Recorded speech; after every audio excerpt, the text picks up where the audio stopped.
slowing down, slowing down. What is the chat Uh, me up? no, slowing down in terms of when you get ready to speak or respond. I think because you're so methodical, and you actually think very similar to me, I'm realizing, in terms of the wheels are turning as soon as you hear certain words, certain phrases, you already start thinking, and you like, already, I know I'm about to go with this, right? Your voice matters. Like, the reason why you're being brought on these platforms, believe it or not, is because your voice actually does matter.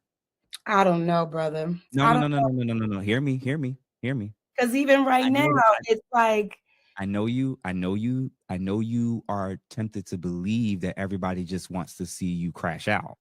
And well, that's why everybody's watching you. I actually don't believe that. I do you actually think feel you yeah, go ahead. do you feel in this moment that I have sounded stupid, that I have been a No, degenerate, that I have been no, disrespectful, that no. I have been, whatever the case may be? Mhm. Do you feel that way? Not at all. And that's why I'm saying basically what I'm suggesting is, well, 55% of communication is actually nonverbal. So one of my favorite verses, like, in a multitude of words, sin is not absent.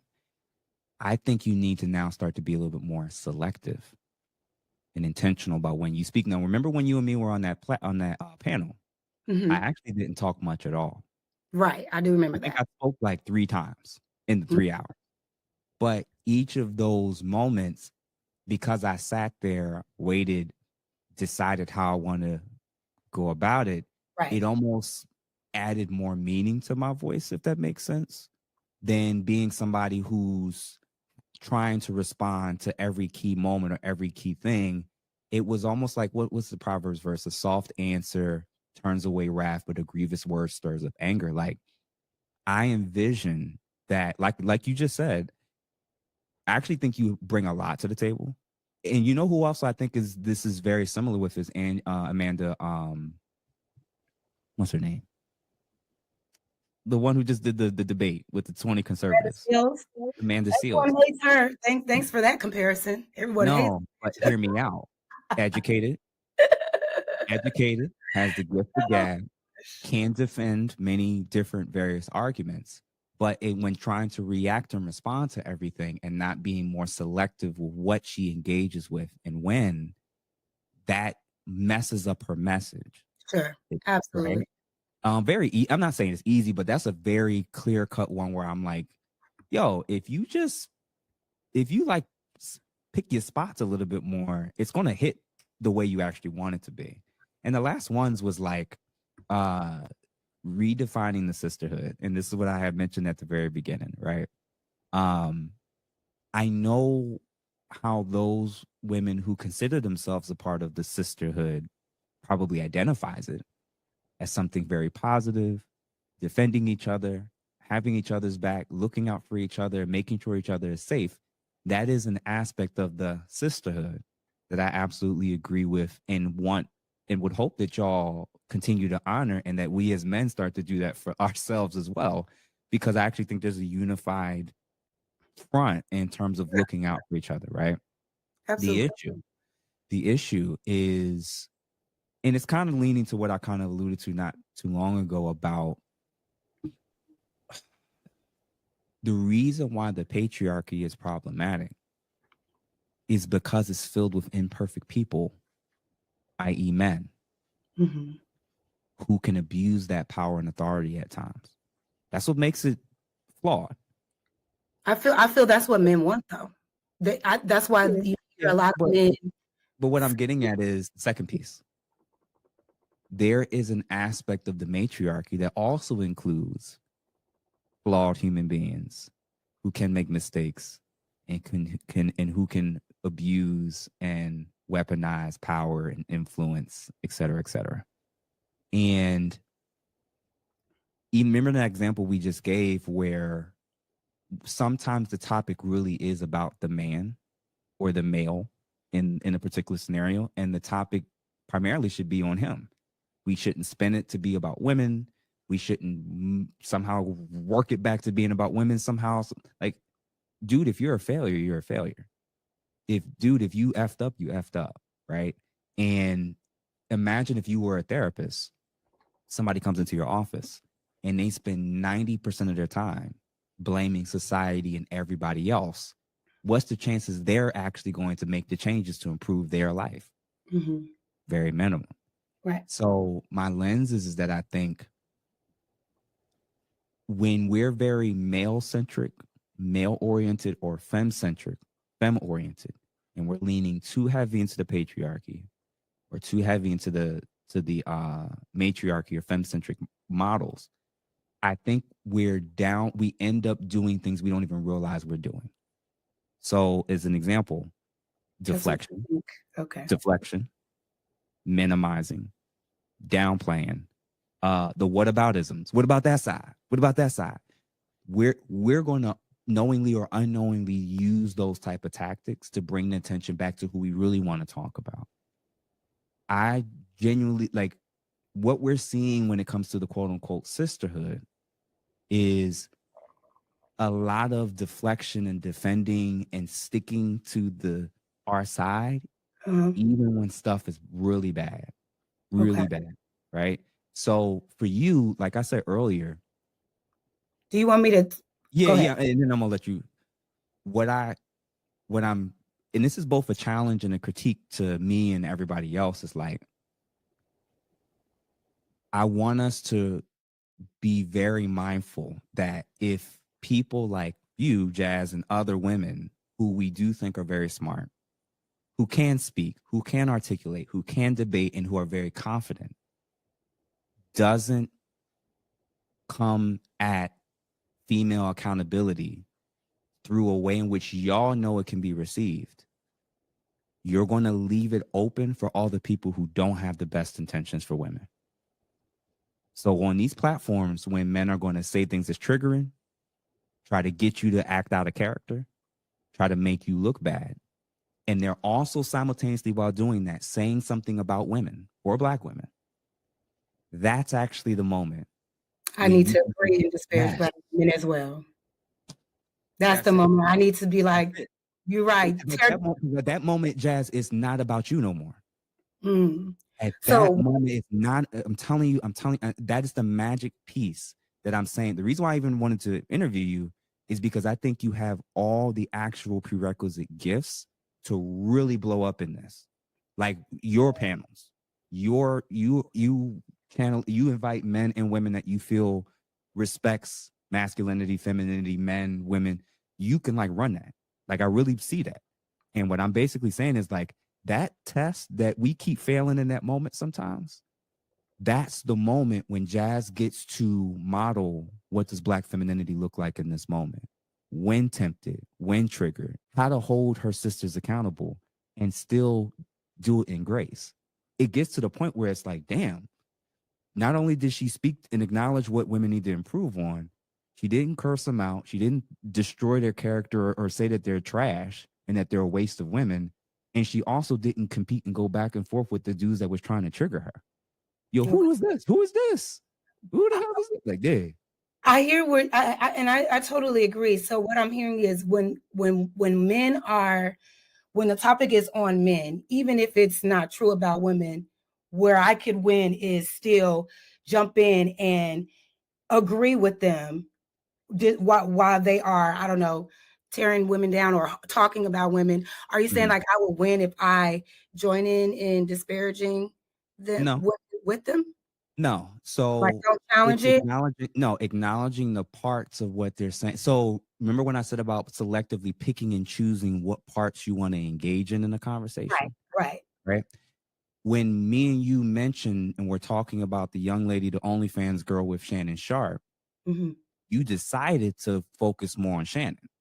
mhm. So Well, when yeah, they're saying, I told yeah, you why. I so told in you this why. example, yeah, Yeah. but what I'm saying in this example, when they're saying things that's about women, some's true, some's false. You get to decide when and how each of these points you want to address. So for instance, if they say black women are the least desired in terms of getting pursued for marriage, what does the stats say? If the stats saying they're the least married and highest divorced, okay. Now, one way to do that, one way to respond to that would be like, That can be skewed though. yeah. But what I'm saying is, actually, let's do one better. Because We're gonna marriage in our let's community let's flip is it. high right now. Let's flip it. Let's flip it. I want you to pick your top 2 to 3, whatever things you could think of. I want you to pick your top 2 to 3 things that you think Black men are failing at. Just say it straight to me. What's the top 2 to 3 things that you believe Black men are failing at? And I'm going to have 2 different responses, and we'll go from there. 2 to 3 things Black men are failing at? I don't think Black men are failing. I think Create Black one. Create. I What's feel something that we need to get better at? looking to each other. We need to stop looking at each other as the enemy. I think that's what we need to focus on first. Like, we have to stop. I'm against you, you're against me as Black people. That's number one.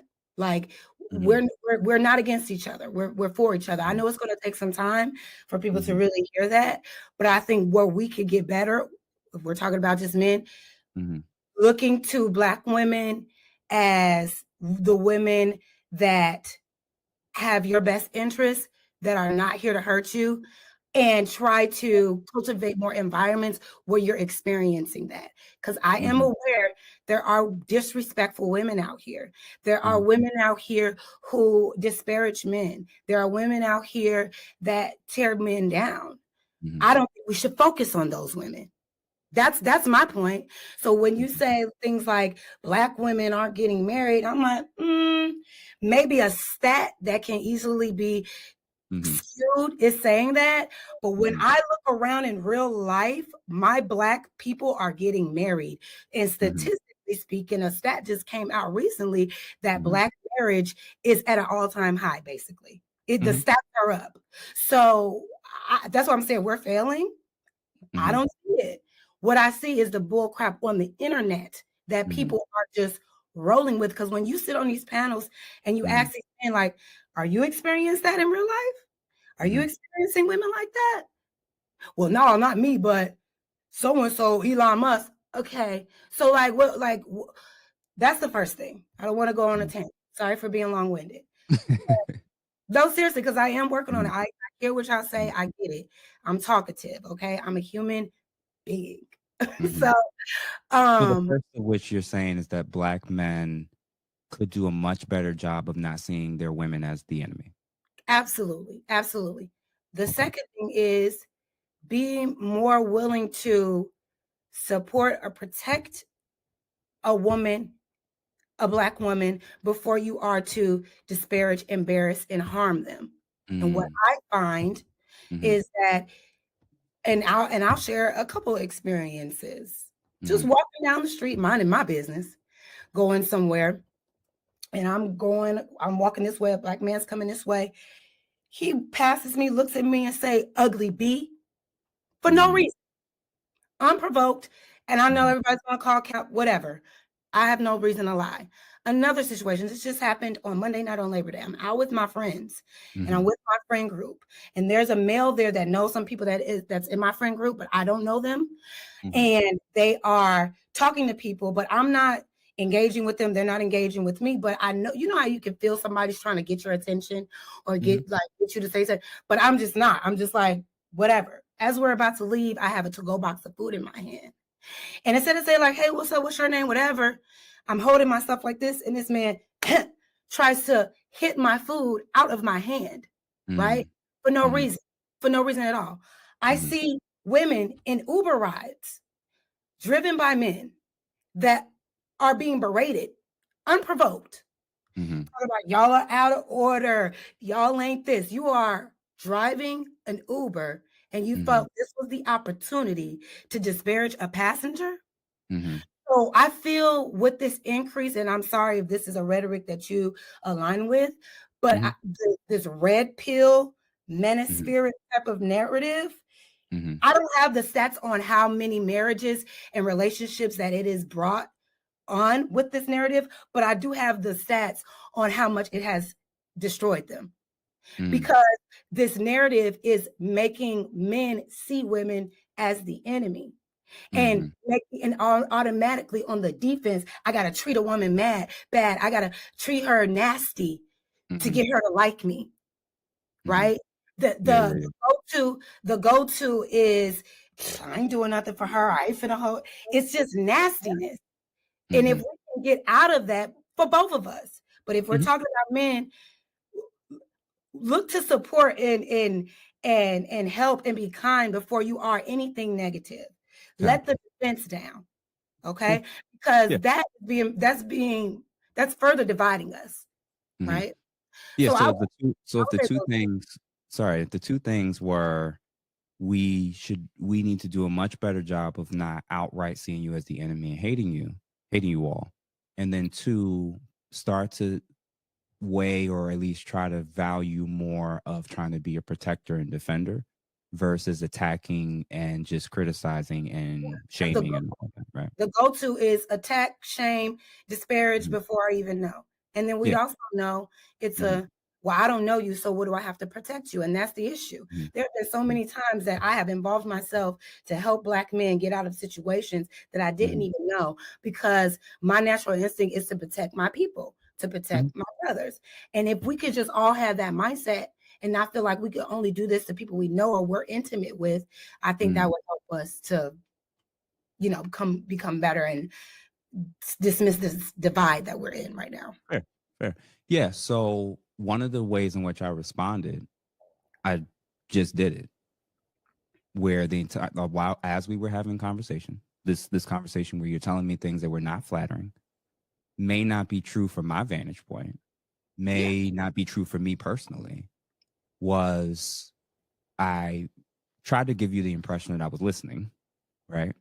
I was able to recount and kind of respond or even summarize what it was that you were saying. And I didn't even give you an indication of where I stood one way or the other with it. Yeah. Well, I mean, you asked me a question. It wasn't really, Yeah, you know, but if you peep what I just did, you told me things that were unflattering about people that look like me, regardless of whether it was true for me or in mhm, my circle or the types of black men that I do life with. sure. I didn't take it personal. Yeah. I didn't take my personal example of where it's not true and project that onto what you see and what you believe is going on. I validated what was you were Sure. getting at and even tried my best to try to summarize or give you back what I'm hearing to make sure me and you are on the same page. Absolutely. And thank you for Right? Yeah. I'm saying that. Now go ahead that and give it to me. that Yeah. that's jazz. That can be jazz. What just happened, what Yeah. we just did, That's where okay. even before I've given my opinion, even before I've said why it is that I think I agree or disagree with you, Mm-hmm. I didn't mention no stats. I Mm-hmm. didn't give no feelings. Mm-hmm. But that entire 5 minute exchange, did you believe or perceive that I was being disrespectful to you? No. I That mean, I you just, wasn't that I yeah, no. wasn't listening, right? That I was following along with you, that I even understood your frame of reference for why you could see things that way. Yeah. And I'm even absolutely. I'm even saying that I know this is not all men, Mhm, but I feel like because we are consumed social media type mhm, of nature right now, mhm. in order for us to eliminate like these negative tropes, I feel like this is where we can start. Let's Yes. let's start platforming more men that have positive things to say about the Mhm, positive experiences they're having with mhm. Black women and Yeah. Yeah. so on and so forth, instead of constantly talking about the negative things about Black women that they might not even be experiencing themselves. A lot of these men Mhm, are in happy relationships but have nothing but negative things to say about women, which I mhm. think is weird. So, brother, I want to ask you, what are some Yeah. things you feel that we as Black women, Mhm, same question, that we mhm. need to work on? Give me two things that you feel that we're failing at, that we need to do. Ooh, I got a million on plan. Plan. Nah. Well, one in particular, and this isn't, believe it or not, just specifically to Black women, although it is a normal complaint. The willingness to reject correction, but still demand protection. That The is will. a reject correction, but still demand and shame men and to still being men and wanting to protect them. Give me an example. There is a percentage of what's being promoted on social media Mm-hmm. where we have words to attribute to people who try to point out things that women or Black women need to improve upon. Mm-hmm. When women do that, they're called pick-me's. They're called being male-centered, right? Male-centric. Can I have an example? Yeah, when men do it, when men point out in terms of how we're displaying ourselves in terms of dressing, how we're acting at airports, how we're conducting ourselves in public places, what we're displaying on social media, etc. Men who say something about it Mm-hmm. will often be told, "Get out of women's business." Mm-hmm. He's sassy. Mm-hmm. Uh, he's gay, et cetera, et cetera. And it's like, so if all the people who are trying to bring attention or point out something that they believe our community needs to improve on, or specifically our women needs to improve on, are vilified, attacked, said that you're being a pick me or you're sassy or gay, but then simultaneously talking about how unprotected they are. You Mm-hmm. kind of have to, for a lot of people's perspectives that are kind of on the outside looking in to the debauchery, I see how people on Anton's panel will arrive at conclusions where they say things like, you know what, if she's not my daughter, if she's not my wife, if she's not my girlfriend or my family member, she's on her own.